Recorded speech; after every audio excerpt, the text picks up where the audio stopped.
Welcome to Mintel Little Conversation, real conversations with actionable insights into what consumers want and why.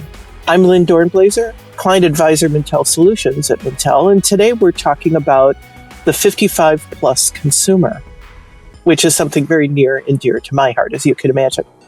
Today I'm joined by Jonny Forsyth. He's our Senior Director of Mintel Food and Drink here at Mintel. Welcome, Jonny. Hi.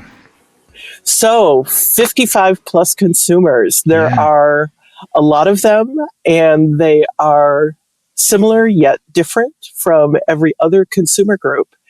I guess the first question is, why do we care about this group? Why is it important to talk about these consumers? Yeah, I think there's a few reasons, but fundamentally, which I think you touched upon, is the size of them. So I was having a look at some stats before coming on, and the World Health Organization estimates that globally 1 in 60 people in the world will be aged 60 plus in 2030, which is 1.4 billion people. And if you look at over 55s as a proportion of the 18 plus adults that kind of make up consumer segments in different markets, they make up a huge group. It's something like 45% of consumers in North America and Europe, 54% in Japan, which is the world's oldest society. And what I've noticed is that despite the huge size of this group and the fact that actually they're the wealthiest older group that we've ever seen historically, which doesn't mean that they're all rich, but they're relatively wealthy.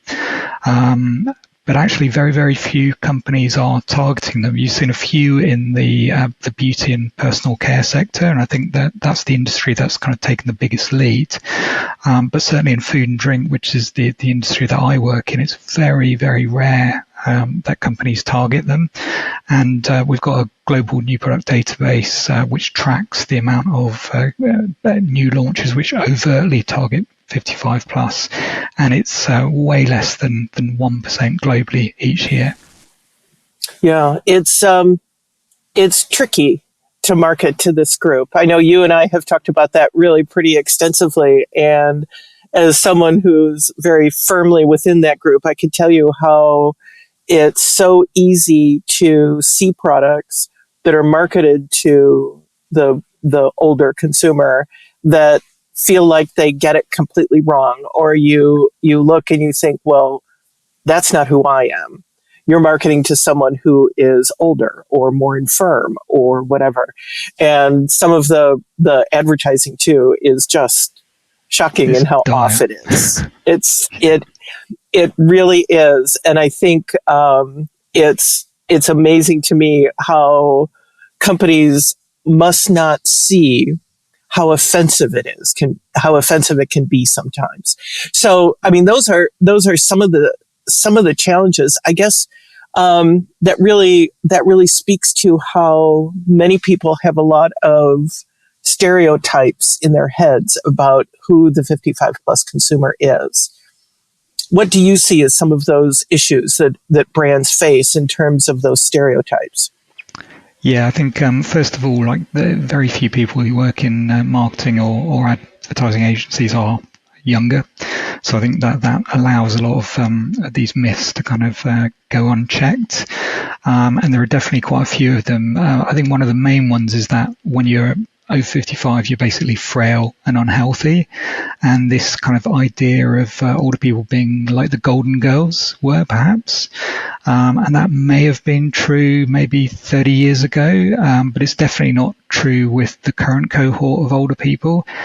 You've got Brad Pitt, for example, who's reached 60. It looks amazing.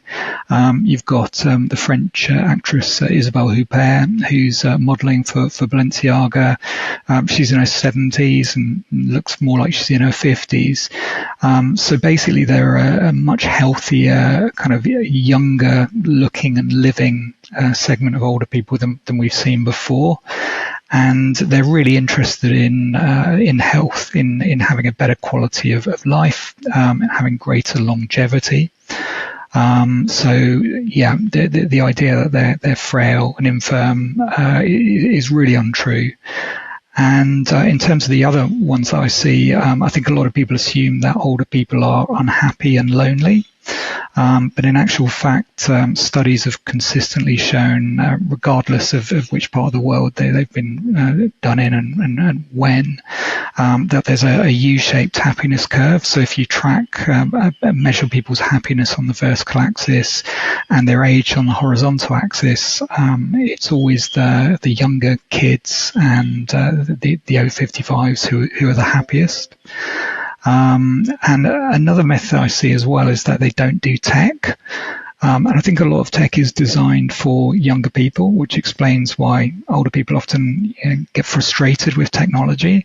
But from our data, there's no truth to the fact that they don't like tech. They've really grown to love social media. So if you look in the US, for example, at the 65 plus between 2010 and 2021, their usage of social media grew fourfold over that time, while the youngest adults kind of remained pretty constant over the same time period.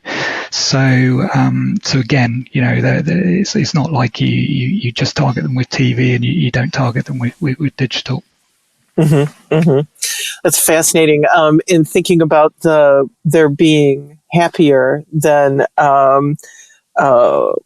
consumers who are younger than they are, I wonder if part of that is having a better sense of who they are and what their, purpose in life might be, or, how they manage in the world and that sort of thing. It feels like once you get to a certain age, you've figured out a lot of stuff, and it isn't quite as distressing. You don't have as many issues that you have to deal with on a daily basis, except the issue of ageism, but that's a whole different issue.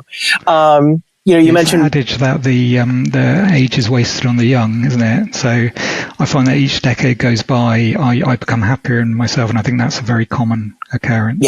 Yeah. You mentioned Brad Pitt, and though I didn't realize he was 60, but the one who really stands out to me right now because of some television ads about healthy aging that she's in is Brook Shields. Who is also in this age cohort. And for anyone who is old enough, you would remember Brook Shields as a teenager and the ads that she did for Calvin Klein jeans. And that was all about youth and beauty. And here she is in her 50s, still beautiful, and still vibrant. Crawford and still as well comes to mind. Yes, totally. Yeah.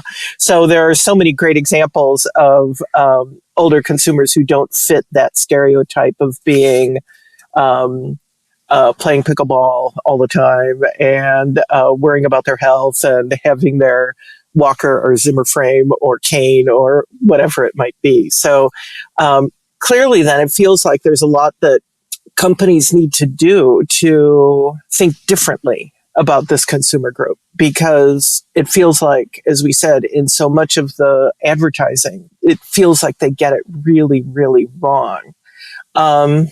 Something else that occurs to me too is that not all 55 plus, this is not only is it not homogeneous in terms of ability and income and all of that, but it's very different from one part of the world to another, isn't it? Yeah, if you look by regionality, some of the stats are really interesting.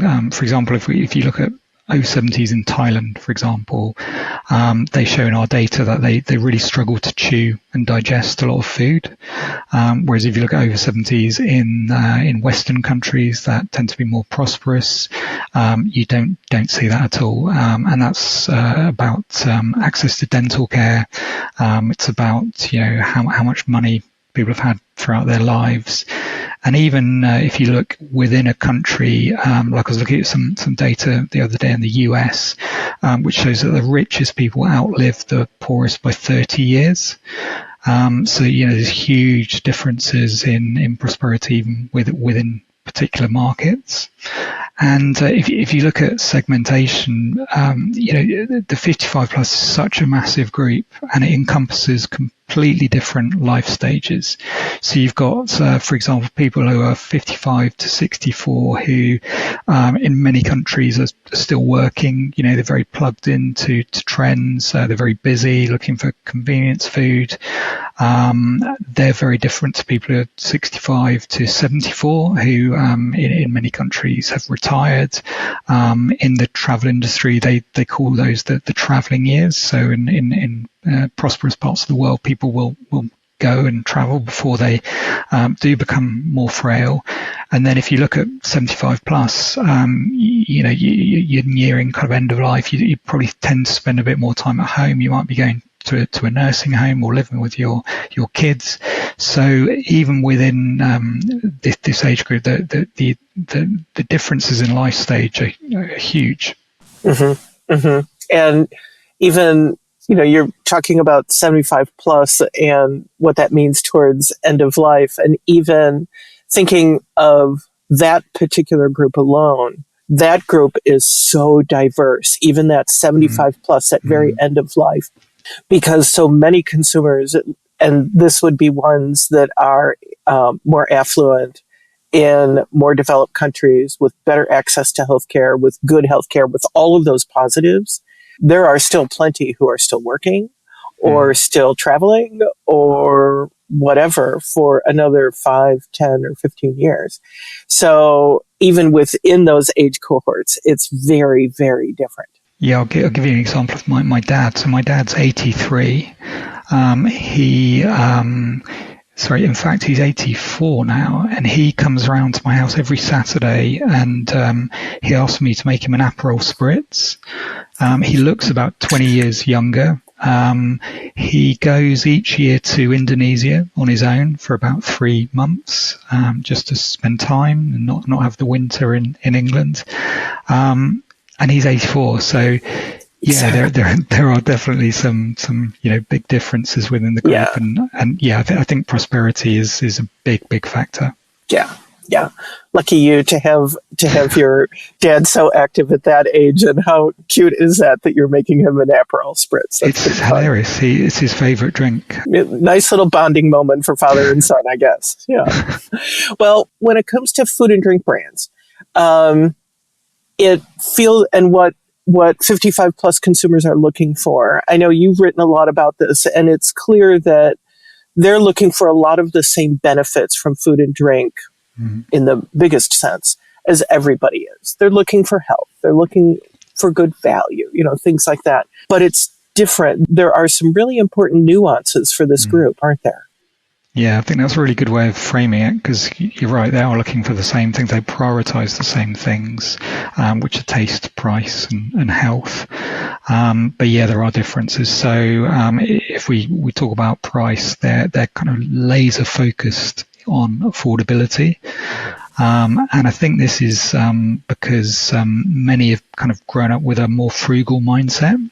So their parents would have been have lived through the 1930s depression, for example. And I think many of them have got the values of waste not, want not. But also many live on a fixed income as well, or if they're in the younger side of this 55 plus cohort, they might be saving for retirement. So, they do have to kind of watch the pennies a bit more. And what we see from our data as well is that they tend to be more interested in the taste of a product often in most markets, not in every market. There are differences. So, getting taste right is really important. But their taste buds change, and often they change quite dramatically. And this is due to producing less saliva. Some people think that it's because taste buds, naturally die as you get older. There are all kinds of theories, but no one knows for sure why that is. But studies have shown that, for example, your sweet tooth tends to pretty much remain, but that sweetness might become a bit more exaggerated for some people. The bitter taste apparently gets worse. Older people have a real dislike of bitter, which is a problem because they should be eating more vegetables. They know they should be eating more vegetables, but like younger consumers, they're not. Well, we talked at the beginning about myths, and I saw that Beck's Beer in Brazil basically did a spoof campaign about a year ago where they kind of created a more bitter flavored beer and had a spoof campaign saying, this is just for 70 plus year olds, talking about with the tagline "bitter is better," and it couldn't be more wrong-headed. Mm-hmm. Mm-hmm. Oh boy! So on that topic of taste, so as consumers' taste buds change as they get older, how can brands address that? That feels so complicated and so challenging for brands to approach. Yeah, I think that is challenging. I guess it's looking at taste tests. I guess it's segmenting the audience by taste buds potentially. Yeah. Spending more time kind of speaking to them and finding that out, and spending more time kind of looking into the science of that. Mm-hmm. But yeah, I would agree that it's it's challenging because it's not a one-fits-all solution. Exactly. One of the challenges with talking to 55 plus is either you say the wrong thing and it's offensive, or you segment the market too much because you're only focused on one particular group.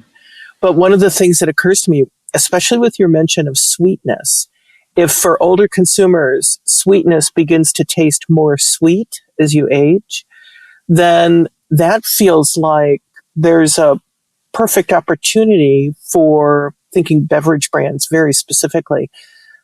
Beverages that talk about being less sweet and not talking about an age group, because that less sweetness has appeal for those consumers who are younger, much more focused on artificial ingredients, so high intensity sweeteners, or too much sugar, or whatever it might be. But then that gives you something that has a broader appeal and might answer the needs that older consumer has. I think you're right. I think it's finding hooks that the older consumers care about more than younger people and really playing on those.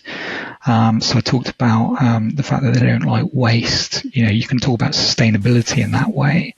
And you're right that they really, really like natural. They're incredibly. They'll look at labels, often, especially the older group, have time to do so. And anything kind of artificial, unreal, they really, really dislike. So again, I mean, you see this to a certain extent with younger consumers, but it's definitely more pronounced with older. So I think talking about real food and naturalness is another one of those hooks. And it feels like then in many countries, this group has the money to spend on some of those products that might come at a higher price. Yeah, I think it's there are definitely some who've got money to spend and will buy premium products, particularly if those products are healthy or natural, and particularly in more prosperous parts of the world like North America and Europe. I think it's very, very different in Asia and Latin America, where pension schemes are not as good, even in economically advanced countries like South Korea and Japan. So I think there's a lot of people who kind of need very cheap solutions in emerging markets. But I definitely think there's a kind of sizable segment in more prosperous markets. One of the things I noted in all the writing that you've done on this topic is that this consumer group is a little less willing to experiment with new things. Is that something you find yourself, Lynn, out of interest? Sometimes, yes, but not always. So an example for me, I was in the grocery store over the weekend, and you know how you get stuck looking at all the things, right, when you're in the store. And I saw in the store, in the wild, something that I've seen on our global new products database, and I've talked about, which is the Oreo Coca-Cola co-branded products. I don't know if you've heard about this. Yeah. I didn't see the Coca-Cola products, but it was the Oreo cookies. So for those listening who aren't aware of this, it's a co-branded effort between Oreo cookies and Coca-Cola, with an Oreo cookie that it says has some of the taste and experience of Coca-Cola. So one of the cookies is chocolate, looks like an Oreo cookie. The other cookie is bright red. It's Coca-Cola red. And the filling has popping candy in it, so it feels like it's carbonated. Intellectually, I think it's a really interesting short-term product. It doesn't especially interest me. It's one of those that I look at and I think, nope. Or, going back a ways, things like kombucha and some of the more unique and cutting-edge beverages with very specific benefits and ingredients. Mushroom coffee would be another one. Just not, for work reasons, absolutely, I'll try them. But to have regularly at home, no. I think you're very sensible to avoid mushroom coffee. Oh, yes, I know. Yeah, I have had mushroom very coffee. Earthy. Very earthy, and that's not a positive. Like mushrooms, but don't need them as a substitute for coffee. I'll just take coffee. Thank you very much. But my husband is probably the stereotype. He's really not that crazy about the things that he doesn't know. Really isn't that interested in trying them, and that means that for us, some of our favorite meals for both of us are the old-fashioned standbys, like, our favorite thing, cold weather, Sunday afternoon, is a whole roasted chicken. Just as simple and straightforward as that. So, yeah, I would say, yes. In my personal life, I absolutely fall into being a little more resistant to things that are really new and different. Professionally, I try them all the time, but I don't buy them to have at home on a regular basis. So yeah, and I think what I really noticed from the data is that older people don't like newness often for the sake of newness. Yes.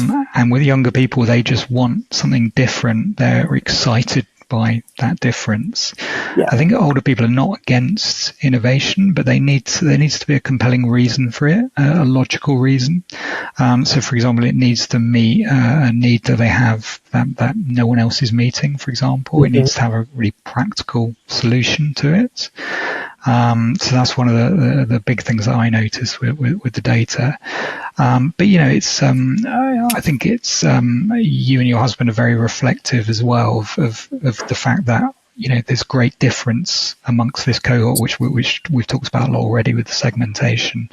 And if you read what over 55 say about new innovation on purchase intelligence, for example, some of them just love new and exciting things, and many of them are a bit more stuck in their ways. They've had more time to develop routines, but there are also some kind of differences. Yeah. It's fascinating to try to unravel some of those differences, which I see so much between my husband and I and our friends as well. But thinking then about brands and what brands should do, what would you think the ideal product for the 55 plus consumer should be?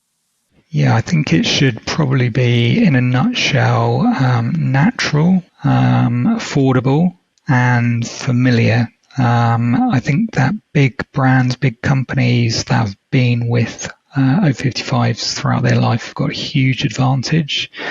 They definitely would prefer renovation to innovation, and I know we talked about that on the previous podcast, that there's more renovation these days than innovation.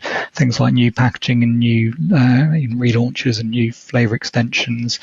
That's definitely something that older people are more likely to go for, because they've got different needs, but they do want that familiarity. So, for example, as you get older, your appetite tends to diminish. There's a lot of people in the US and Europe as well, older people who live in single-person households as well, or it's just them and their partner.